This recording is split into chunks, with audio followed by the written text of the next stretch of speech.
নমস্কার বন্ধুরা, আমি দীপঙ্কর মণ্ডল নবান্ন নিয়ন্ত্রণে আপনাদের সবাইকে স্বাগত। গোটা দেশের নিরিখে আজ সবচেয়ে একটা বড় খবর নিয়ে কথা বলবো।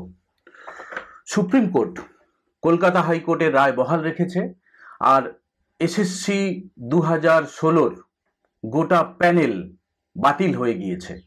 প্রায় 26,000 শিক্ষক ও অশিক্ষক কর্মীর চাকরি চলে গেছে।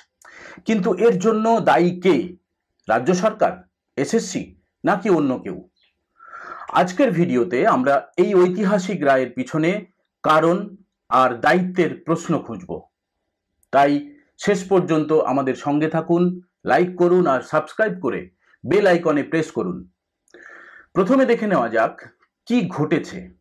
2016 সালে Paschimbanga school service commission SSC state level selection test বা এসএলএসটি নিয়ে শিক্ষক ও অশিক্ষক কর্মী নিয়োগ শুরু করে। ধাপে ধাপে 25,753 জনকে নিয়োগ করা হয়, কিন্তু এই প্রক্রিয়ায় পাহাড় প্রমাণ দুর্নীতির অভিযোগ ওঠে। টাকার বিনিময়ে চাকরি, ওএমআর শিটে কারচুপি আর প্যানেলের মেয়াদ শেষ হওয়ার পরেও নিয়োগ। 2024 সালের 22 এপ্রিল কলকাতা হাইকোর্টের division bench justice Debangshu Basak আর সাব্বার রশিদি গোটা প্যানেল বাতিল করে দেন। মহামান্য হাইকোর্ট বলে ওএমআর সিটে বড় ধরনের গড়মিল ছিল, কিছু সিট ফাঁকা, কিছুতে ম্যানিপুলেশন। সিবিআই তদন্তে দেখা যায় অনেকে প্যানেলের বাইরে থেকে চাকরি পেয়েছে। হাইকোর্ট নির্দেশ দেয় যারা অবৈধভাবে চাকরি পেয়েছে তাদের বেতন ফেরত দিতে হবে। রাজ্য সরকার এই রায় চ্যালেঞ্জ করে সুপ্রিম কোর্টে যায়, কিন্তু সুপ্রিম কোর্ট প্রধান বিচারপতি সঞ্জীব খান্নার বেঞ্চ হাইকোর্টের রায় বহাল রেখেছে। এই রায়ের ফলে 25,753 জনের চাকরি চলে গেছে। এবার আসি মূল প্রশ্নে, এর জন্য দায়ী কে? এখানে তিনটে দিক দেখতে হবে। প্রথমত, রাজ্য সরকার। হাইকোর্ট বলছে রাজ্যের মন্ত্রিসভা জেনে শুনে অবৈধ নিয়োগ রক্ষার জন্য সুপার নিউমারারি পোস্ট তৈরি করেছে। সিবিআই তদন্তে প্রাক্তন শিক্ষামন্ত্রী পার্থ চট্টোপাধ্যায়ের নাম উঠে আসে। 2022 তাকে গ্রেপ্তার করা হয়। তার ঘনিষ্ঠ অর্পিতা মুখোপাধ্যায়ের বাড়ি থেকে 21 কোটি টাকা নগদ আর প্রচুর গয়না উদ্ধার হয়।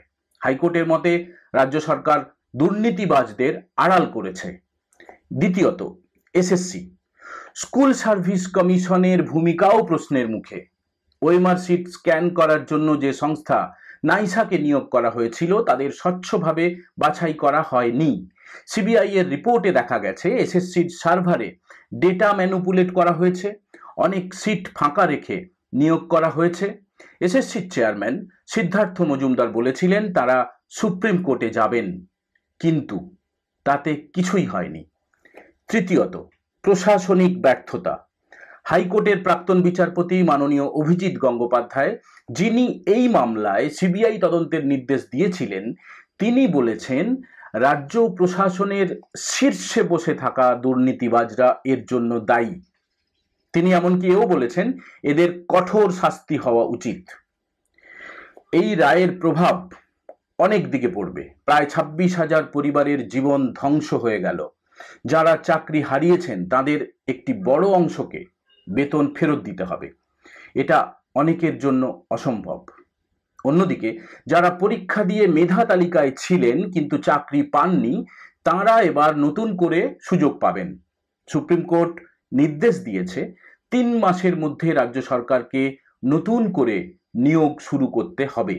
কিন্তু এর মধ্যে স্কুলগুলোতে শিক্ষক সংকট দেখা দিতে পারে। এই প্যানেলের অনেক শিক্ষক মাধ্যমিক ও উচ্চ মাধ্যমিকের খাতা দেখছেন, সেগুলোর কি হবে? স্কুলগুলিতে আগামী কয়েক মাস ছাত্রছাত্রীদের পড়াশোনার ক্ষতি হবে আর রাজনৈতিকভাবে তৃণমূলের ওপর প্রবল চাপ বাড়বে। বিজেপি নেতা শুভেন্দু অধিকারী বলেছেন এটা টিএমসির দুর্নীতির প্রমাণ।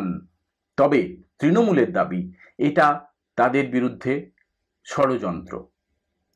বন্ধুরা, এসএসসি 2016 প্যানেল বাতিলের এই রায় ইতিহাসে স্বর্ণাক্ষরে লেখা থাকবে। এর জন্য দায়ী রাজ্য সরকার, এসএসসি আর প্রশাসনের একাংশ, এটা স্পষ্ট। কিন্তু এখন প্রশ্ন, এই সরকারের আমলে নতুন নিয়োগ কি স্বচ্ছ হবে? ন্যায় কি পুরোপুরি পাওয়া যাবে? আপনারা কি মনে করেন? এই দুর্নীতির জন্য কাকে কাকে শাস্তি দেওয়া উচিত? এবার কি মাথার দিকে হাত বাড়াবে সিবিআই? কমেন্টে আপনার মতামত জানান। যদি ভিডিও ভালো লেগে থাকে তাহলে লাইক করুন, শেয়ার করুন আর চ্যানেলটি সাবস্ক্রাইব করে বেল আইকনে প্রেস করুন। আমরা আবার ফিরব নতুন খবর নিয়ে। নমস্কার।